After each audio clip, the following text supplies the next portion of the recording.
সেই পরমহংস চূড়ামণি পরম করুণ স্ত্রীলস্যুকদীর্ঘ সারচরণ।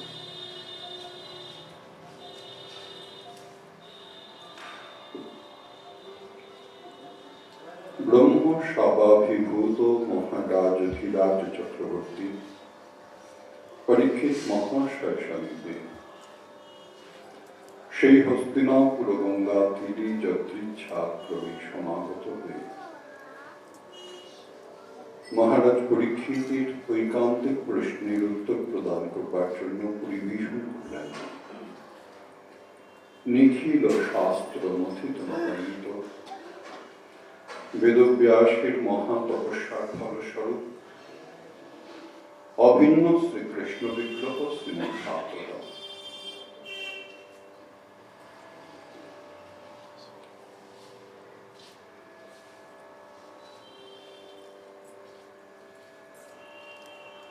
সময় কাল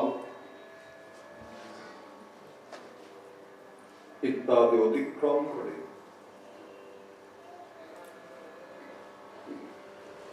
সেই শ্রীমদ্ ভাগবতের নিরবচ্ছিন্ন ধারা জগতে প্রবাহিত।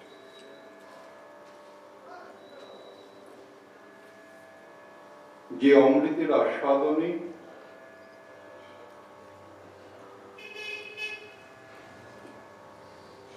আত্মবিস্মৃতি দূরীভূত হয়, যে অমৃতের আস্বাদনে স্বরূপানুভূতির অমরত্ব প্রাপ্তি হয়, সেই অমৃত হচ্ছে শ্রীমদ্ ভাগবত। কলিহত গতিদাতা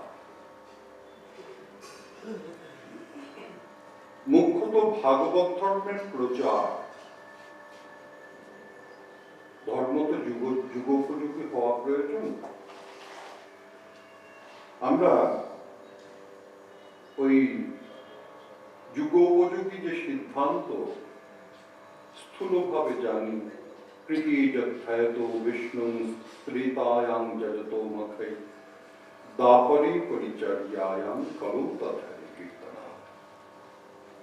সেই সত্য যুগে যুগধর্ম হচ্ছে বিষ্ণুর ধ্যান, ত্রেতা যুগে যুগধর্ম যাগযজ্ঞ, দাপরে যুগধর্ম সেবা অর্চনা, আর কলিতে যুগধর্ম হচ্ছে হরিনাম সংকীর্তন। কিন্তু সেই হরিনাম সংকীর্তন যে ভজনাঙ্গের প্রধান অঙ্গ, সেটি হচ্ছে ভক্তি। সেই বেদ আশ্রয় করে জ্ঞান মার্গের সৃষ্টি, যোগ মার্গের সৃষ্টি, সাংখ্য মার্গের সৃষ্টি, কর্মকাণ্ড, ভক্তির বিবিধ শাখা। কিন্তু তার মধ্যে প্রধান যে বস্তুটি, সেটি কি না মুখ্যরূপে শ্রীকৃষ্ণ আরাধনা করা। মোবাইলগুলোকে সাইলেন্ট করে দিন। তা সেই ভাগবত ধর্মের অবতারণা সৃষ্টি, সেই নৈমিষারণ্যে ওই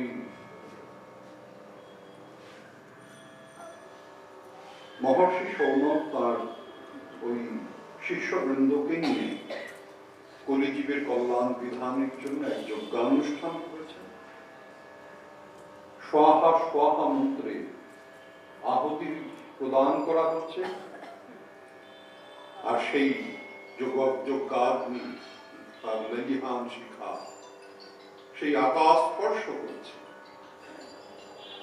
আর তারই মধ্যে অপূর্ব প্রবেশ ঘটল লোমহর্ষণ আত্মজ উগ্রস্ত বাষ্প।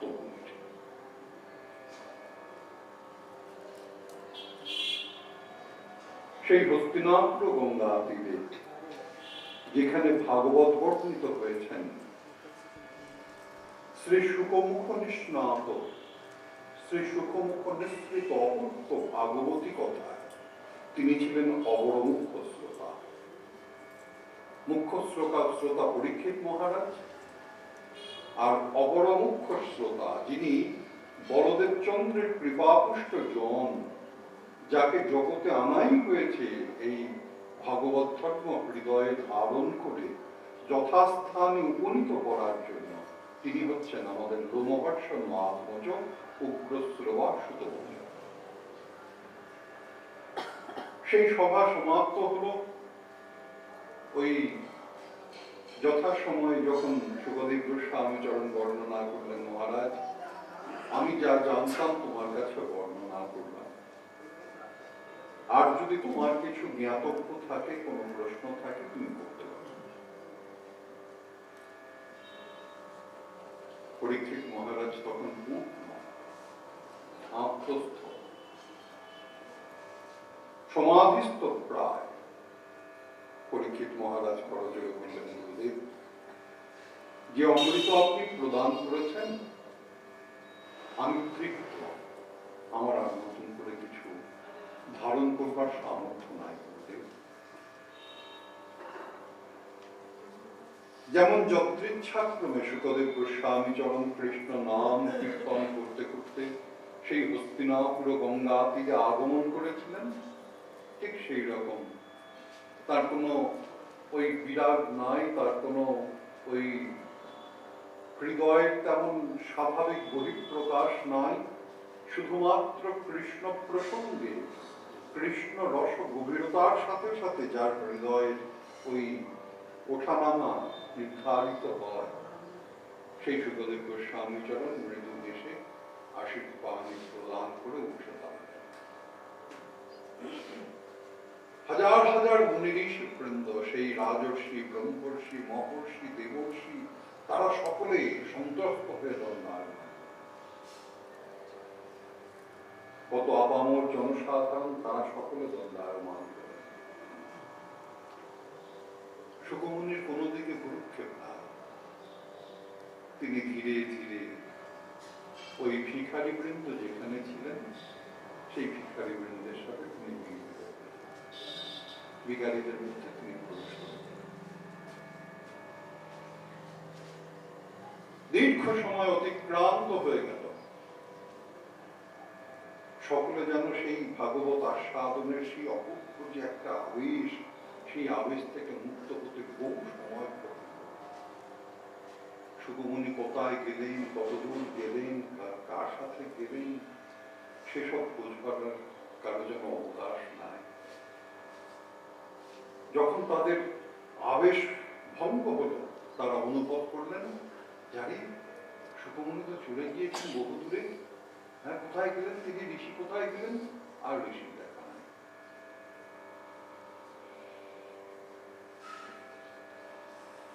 আরেকটি যাত্রা আরম্ভ হল। সবই তো কৃষ্ণের ইচ্ছা। ভগবান শ্রীকৃষ্ণ তাঁর অভিনব প্রকাশ ঘটিয়েছেন এই শ্রীমদ্ ভাগবতের মাহাত্ম্য। হ্যাঁ, তিনি যেমন বিভিন্ন অবতারে বিভিন্ন ভাবে আত্মপ্রকাশ করেছেন, ঠিক তেমনি একটা অভিনব আত্মপ্রকাশ, বহিঃপ্রকাশ শ্রীমদ্ ভাগবত। শ্রীকৃষ্ণে ভাগবতে কিছু মাত্র ভেদ নাই, অভিন্ন শ্রীকৃষ্ণ।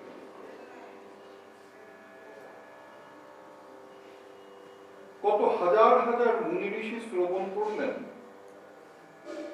মহিরূহ সদৃশ সব নাম, সূর্য সম সব জ্যোতিষ্মান, পুলক, অঙ্গিরা, অঙ্গিরা, বৃহস্পতি, চমন, বিষান্ত, মানে সমস্ত নাম এখানে লিপিবদ্ধ করা আছে, কোনো অনুমানের অবকাশ নাই। কিন্তু তারা শ্রবণ করলেন, আস্বাদন করলেন, হৃদয়ের ভাব পরিবর্তন হলো, কিন্তু সেই জ্ঞানরাশি কোথায় গেল? না কোনো গ্রন্থে লিপিবদ্ধ হলো, না কোনো পুঁথিতে লিপিবদ্ধ হলো, না কোথাও আর পাওয়া গেল। তারা যে সুখমুখ নিঃসৃত অপূর্ব কৃষ্ণ কথামৃত, শ্রী ভাগবতামৃত আস্বাদন করলেন, তাদের আস্বাদন যে কোথায় বিলীন হয়ে গেল সে এক মহাকাল ছাড়া আর কেউ জানে না। কিন্তু যে হৃদয়ে অবস্থান করে গেল এবং যে হৃদয় থেকে জগতে সঞ্চারিত হলো, তিনি হচ্ছেন এই অবরমুখ্য শ্রোতা লোমহর্ষণ আত্মসৌভ্রমান।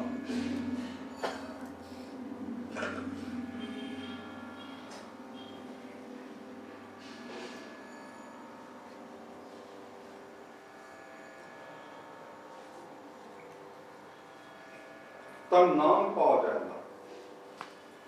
সুত মানে আবিধানিক অর্থ পিতা ক্ষত্রিয় এবং মাতা শূদ্র। এই বর্ণ সংকর হচ্ছে ওই সুত, যার পিতা ক্ষত্রিয় মাতা শূদ্র। এই বর্ণ সংকর সৃষ্টি হলো তো কারণ ক্ষত্রিয় পর্যন্ত উপবিধারী হয় এককালেও, এখন আর এখন শুধুমাত্র ওই অসৌচ সংকোচের জন্য নিজেদের ক্ষত্রিয় দাবি করা হয়। আমরা ক্ষত্রিয়, আমরা বৈশ্য, সুতরাং আমাদের অসৌচ 12 দিনে হবে, 13 দিনে আমরা শুদ্ধ হব। আমরা বৈশ্য, সুতরাং 15 দিনে হবে। আর দরকার কি বাবা, সমানোর যখন দরকার উঠিয়ে দিলেই হয়। হ্যাঁ, তা না, ওই কোন সংস্কারিত আদি কিচ্ছু নাই। বৈশ্যচিত সংস্কার নাই, শূদ্র ওই ক্ষত্রিয়োচিত সংস্কার নাই, কিন্তু সুবিধাটা নেওয়ার একটা চেষ্টা আছে। তা যাই হোক, যে যা কিছু করো ভাই, হ্যাঁ, বলার তো কিছু নাই, কলিযুগ। আর তারপর ব্রাহ্মণ পণ্ডিতেরা একটাল ছিল, এই অশাস্ত্রীয় কর্ম করছে, আমরা কেউ কর্ম করবো না, এই জাতীয় নিদান হতো। এখন তো কেউ যদি বলে করবো না, আরেকজন গিয়ে বলবো কোন পণ্ডিত নাকি আমি করবো, ও জানে কি। আর আমাদের শাস্ত্রীয় অবস্থানও তো নানা রকম আছে। সর্বকর্মের ওই 10 দিন অশৌচ, একাদশ দিবসে সংস্কারিত শাস্ত্রীয় বিধান বলাই আছে। এমন বচনাদি আমাদের শাস্ত্রে রয়ে গিয়েছে। তা সুতরাং সেই সমস্ত গৌণ প্রমাণকে ধারণ করে সুবিধা নেওয়ার লোকও রয়েছে। আবার কেউ বলে, এই যে নারু সেদিন বলল যে দ্রৌপদীর নাম কি? গান্ধারীর নাম কি? উনি তো গান্ধার দেশের কন্যা, সেই গান্ধার রাজের রাজকন্যা, সেই জন্য তার নাম গান্ধারী। তাহলে নামটা একটা প্রশ্ন হয়েছে। আবার পাঞ্চাল রাজের কন্যা পাঞ্চালী, এটাও পাওয়া যায়। সুতরাং এই জাতীয় নামকরণ করা হলো, কিন্তু আমরা সুতমুনি লোমহর্ষণের পিতার নামটা পাই, কিন্তু তার পুত্রের এই সুত ব্যতীত অন্য কোন নাম পাই। এটা কিন্তু খুব তাৎপর্যপূর্ণ কথা। তাৎপর্যটা কোথায়? যার শাস্ত্রীয় কর্মে অধিকারই নাই, তার মুখে আমরা ভক্তি শিক্ষা করছি। গীতাতে ভগবান খুব সুস্পষ্ট ভাবে বললেন যে বর্ণ সংকর জাত যে সন্তান, তাদের ওই পিণ্ডোদকের কোন অধিকার নাই, বলেছেন না? গীতাতে ভগবান খুব সুস্পষ্ট চাচা ছোলা ভাষায় সরাসরি কথাটা উচ্চারণ করেছে। যখন অর্জুন বলতে আরম্ভ করলেন যে শোনো কৃষ্ণ এসব কি বলছো, লুপ্তপিণ্ড দত্তক্রিয়া, এই বর্ণ সংকর সৃষ্টি হবে, বর্ণ সংকরের থেকে এই পিণ্ড উদকের অধিকার নষ্ট হয়ে যাবে, বর্ণ সংকরের তো কোনো শাস্ত্রীয় কর্মী অধিকার নাই, জারজ সন্তান যাকে বলা হয়। হ্যাঁ, এই সুত শব্দটা উচ্চারণ করে আমাদেরকে কিন্তু জগতে একটা বিরাট সংবাদ প্রদান করলেন মহর্ষি বেদব্যাস। কৃষ্ণ ভজনে নাহি জাতি কুলাদি বিচার, কৃষ্ণ ভজনে নাহি জাতি কুলাদি বিচার, যেই ভজে সেই বড় অভক্তহীন ছাড়, কৃষ্ণ ভজনে নাহি জাতি কুলাদি বিচার। একদম প্রথমেই খুব সুস্পষ্ট ভাবে আমাদের মহর্ষি বেদব্যাস, যার মুখে ভাগবত ধর্মের প্রচার ঘটালেন, শাস্ত্রীয় মতে তার কুল, তার জাতি বলতে কিছু না। অর্থাৎ কৃষ্ণ ভজনের জন্য জগতের যেখানে যেই থাক না কেন, সে যত পতিতি হোক, যত অধমী হোক, যত বঞ্চিত হোক, যত অযোগ্যই হোক, কৃষ্ণ ভজনে তার অগ্রাধিকার, এই কথাটা প্রথমেই সুপ্রতিষ্ঠিত করা। শুধু সুত নামটা উচ্চারণ, তা সেই সুতমুনি ওই কৃষ্ণ নাম করতে করতে তাঁর হৃদয়ে ওই শ্রীমদ ভাগবত ধারণ করে প্রবেশ করলেন সেই নৈমিষারণ্যে। কেন এসেছেন, কি জন্য এসেছেন, কোন ঠিক ঠিকানা, যত ইচ্ছা। কেনচিৎ পরম স্বতন্ত্র ভগবত তদ্ভক্ত কৃপা মহাবল উদয়েন। কেনচিৎ পরম স্বতন্ত্র, একটা অচিন্ত বিষয়, অচিন্তা খলু যে ভাবা নতাংস্তর কেনচিৎ। তুমি বিতর্ক দিয়ে, তর্ক দিয়ে অচিন্ত তত্ত্বকে তুমি প্রতিষ্ঠিত করতে পারবে না। অমুক তমুক 7-17 না, যদৃচ্ছা মানে একটা অচিন্ত তত্ত্ব। কেনচিৎ পরম স্বতন্ত্র, এই যে কোন একটা অতি স্বতন্ত্র, এটাই অচিন্ত। যেটা তুমি ওই প্রাকৃত ইন্দ্রিয় ঘটিত কোন চিন্তা ভাবনা ইত্যাদির দ্বারা যার সমাধান হয়, এটা কি ভক্ত কৃপায় হলো, এটা কি ভগবত কৃপায় হলো, এটা কি ভক্ত ভগবত উভয় কৃপায় হলো? যদি কৃপায় হলো, কৃপার কারণ কি সৃষ্টি হলো, ইত্যাদি ইত্যাদি নানাবিধ প্রশ্ন সৃষ্টি করা যায়। তারা কর্মকাণ্ড করছিলেন, হঠাৎ ভক্তির প্রবেশ ওখানে হলো কি করে? ভক্তির চাহিদা তো ছিল না। যেখানে গ্রাহক নাই সেখানে দাতা গিয়ে পৌঁছলো কি করে? এই সমস্ত নানাবিধ ওই যেমন খুব ন্যায়ের প্রশ্নগুলো আসবে। যদি অহৈতুকী করুণার বহিঃপ্রকাশ হয়, অহৈতুকী করুণার বহিঃপ্রকাশ যত্রতত্র হয় না, অতি নিচের ক্ষেত্রে হয়। এরা ব্রাহ্মণ ঋষি সন্ন্যাসী। কারণ কি? যত্রতত্র অহৈতুকী করুণার বহিঃপ্রকাশ হয় না। যেমন কি জগাই মাথায় অহৈতুকী করুণার বহিঃপ্রকাশ। মদ্যপানাসক্ত মহাপাতকী, কারণ মদ্যপান মহাপাতকের অন্তর্গত। হ্যাঁ, মহাপাতকী যার ফলপ্রদায়ক অকত্ব লুপ্ত হয়েছে, হ্যাঁ, যার স্বরূপযোগ্যতা নাই। হ্যাঁ, দুই ব্রাহ্মণ সন্তান সে মদ্যপায়ী, হ্যাঁ, অর্থাৎ মহাপাতকী।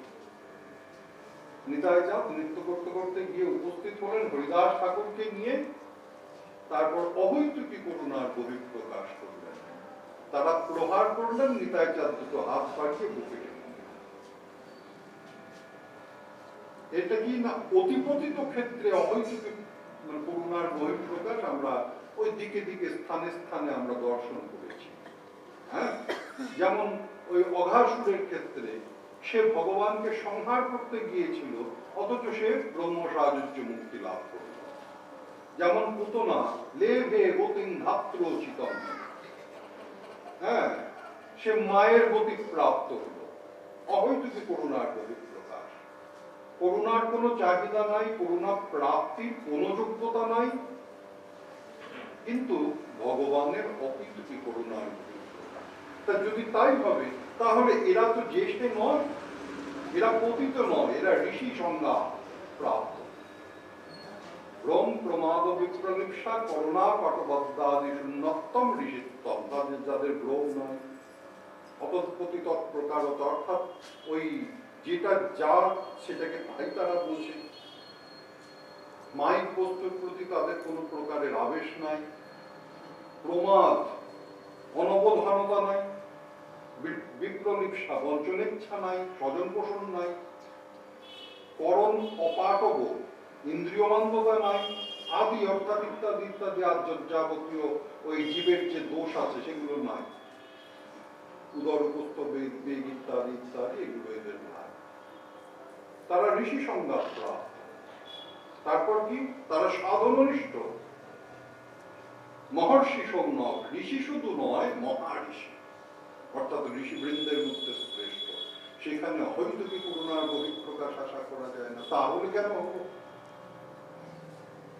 অচিন্ত হলো যে ভাবা নবাং তর্কেই নজরে। অচিন্ত তত্ত্বকে তুমি বিতর্কের দ্বারা সমাধান করতে পারবে না। তা আমাদের সুতমনি গিয়ে সেখানে উপস্থিত হলেন। উপস্থিত হওয়া মাত্র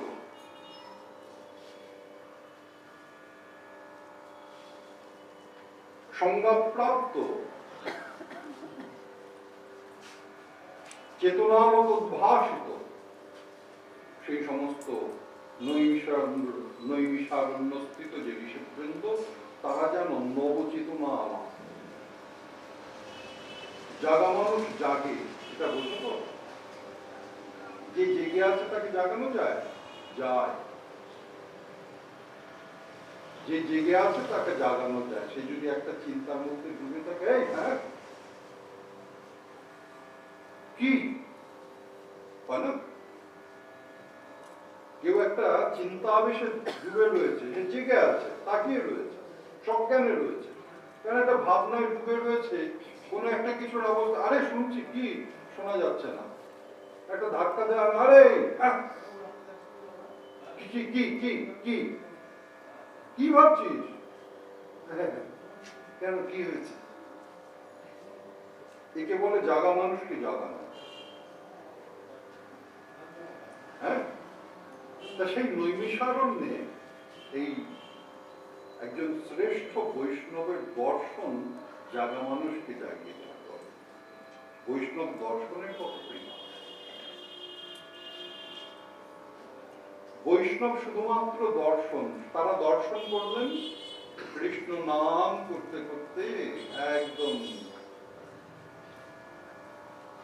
এর চাইতে বড় ওই আবেশ তো আর কিছু হতে পারে না। কৃষ্ণ রসে যে ডুবেছে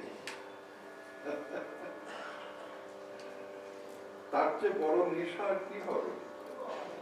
হ্যাঁ, যেজন কৃষ্ণ রস পান করেছেন, যেজন কৃষ্ণ মধু পান করেছেন, হ্যাঁ, আমাদের ওই লোমহর্ষ মহাত্মদের ঠিক সেই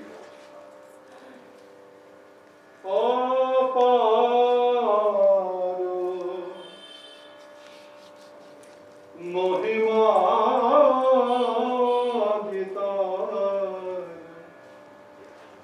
অন্ত বল কিবা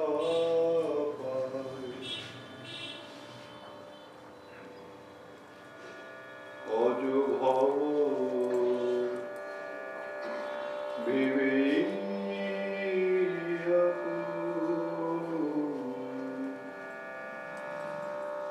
অজুভব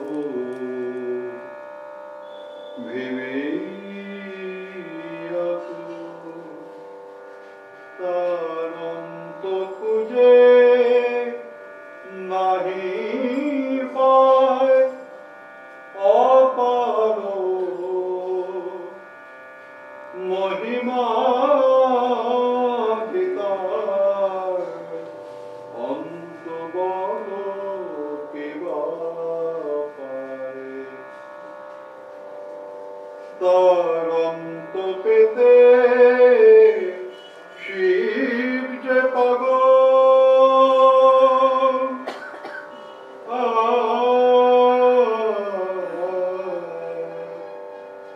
তার অন্ত পেতে শিব যে পাগল, ফোটালো হৃদয়ে জ্ঞান সহস্রদল। তার অন্ত পেতে শিব যে পাগল, ফোটালো হৃদয়ে জ্ঞান সহস্রদল। তার মহিমার জানি একন, পাগলের প্রায় নাচে গায় অপার মহিমা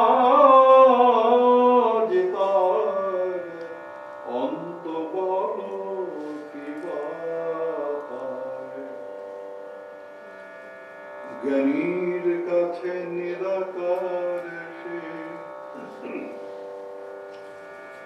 জ্ঞানীর কাছে নিরাকার সে, আবার সাকার দেখে রহস্য যে। জ্ঞানীর কাছে নিরাকার সে, সাকার দেখে রহস্য যে। তিনি যোগীর কাছে পরমাত্মা, ঐশ্বর্য মাধুর্য এক ঠাঁই। করো মহিমা